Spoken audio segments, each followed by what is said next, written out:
Hi guys, how are you all today evening? Good evening. Today I would like to share with you people something that I visualized or deduced while meditating through my third eye in the Ajna Chakra into my own universe within.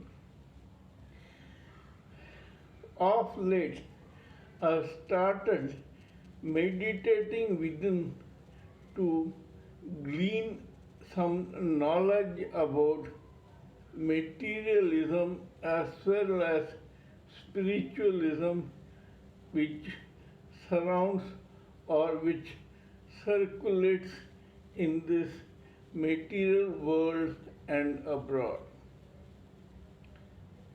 While meditating, I found that the Kundalini serpent, which goes through the spinal cord and rests itself into the seven chakras that lead a living entity from the material world to the spiritual world and ultimately to Brahman, is something which makes life quite interesting. How? I will tell you now.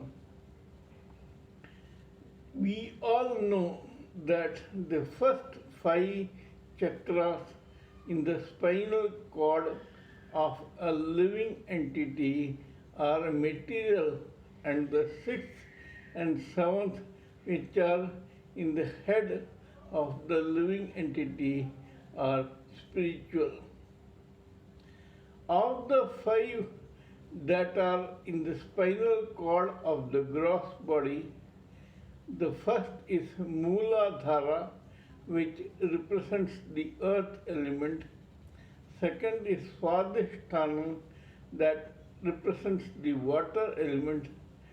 Third is Manipuraka, that represents the fire element.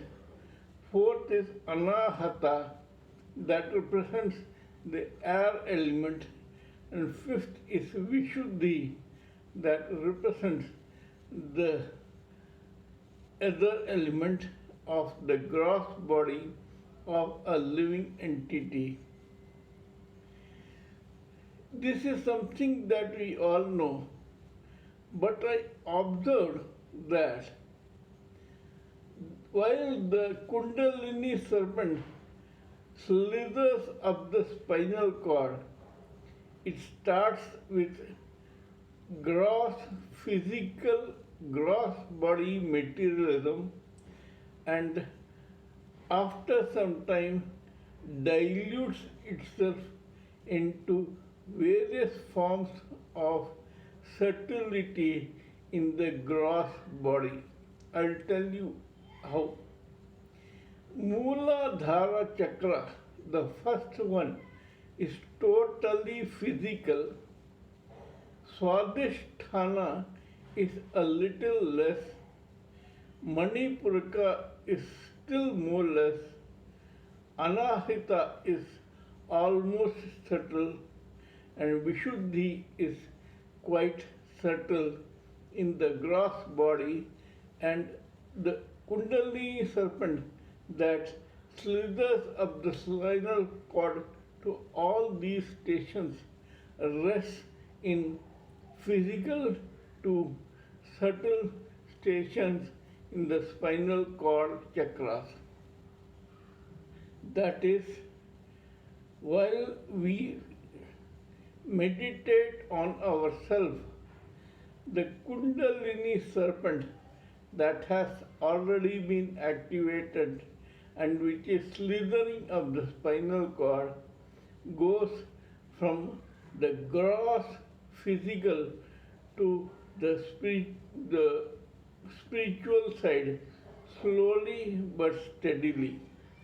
in that process, it goes from gross physical to the senses, then the mind, then the intelligence, and then by the time it completes the intelligence part, it goes to the head where there are two spiritual chakras, Agna and Sahasrara. The first one, Agna, the third eye, represents the soul, and the seventh, Sahasrara, represents the super soul.